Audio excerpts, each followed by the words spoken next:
Stand up comedian Munawar Faruqui को तो देश की सर्वोच्च अदालत से उनको अंतरिम ज़मानत मिल गई, लेकिन उनके 4 साथी एडविन एंथनी, सदाकत, नलिन यादव और प्रियम व्यास ये अभी भी जेल के अंदर हैं। जो नलिन यादव है उनकी याचिका सुप्रीम कोर्ट के पास है।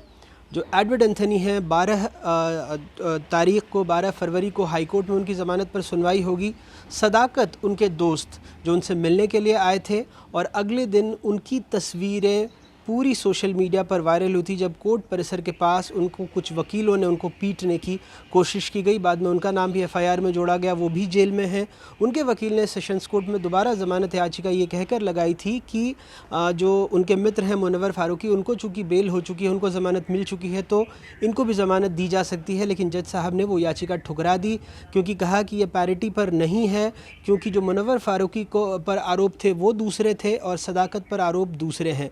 कोई भी अगर कॉमेडी शो होता है तो उसमें एक आयोजक होता है जिसकी भूमिका में एडविन एंथनी उनके दोस्त थे, वो बम्बई से हैं, और उसके साथ सदाकत थे और उनके साथ जो बाकी के 2 कॉमेडियन थे नलिन यादव, उसमें एक तरह से सूत्रधार की भूमिका निभा रहे थे। तो ये चारों लोग अभी भी जेल में हैं। इनकी याचिका अलग अलग अदालतों में इनकी ज़मानत पर सुनवाई होनी है, जिसमें एक नाबालिग बच्चा था, वो उनका भाई था उसमें से एक आरोपी का, उनको पहले ही किशोर अदालत से उनको छोड़ा जा चुका है।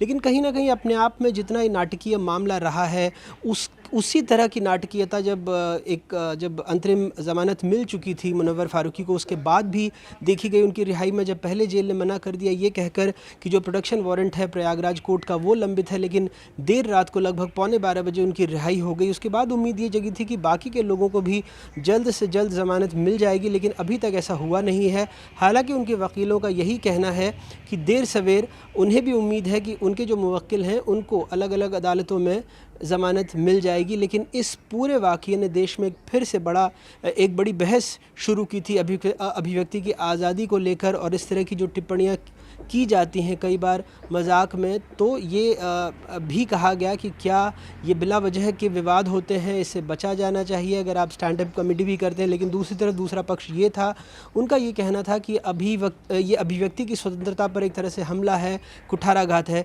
इसको रोकने के लिए लोगों को आगे आना चाहिए। लेकिन जिस तरह से अगर आप सिर्फ मुनव्वर फारूकी की बात करें या बाकी के लोगों की भी बात करें, तो उसमें देखकर ऐसा लगा कि देश में एक और बहस की ज़रूरत है, वो है न्यायिक सुधार और जेल सुधार।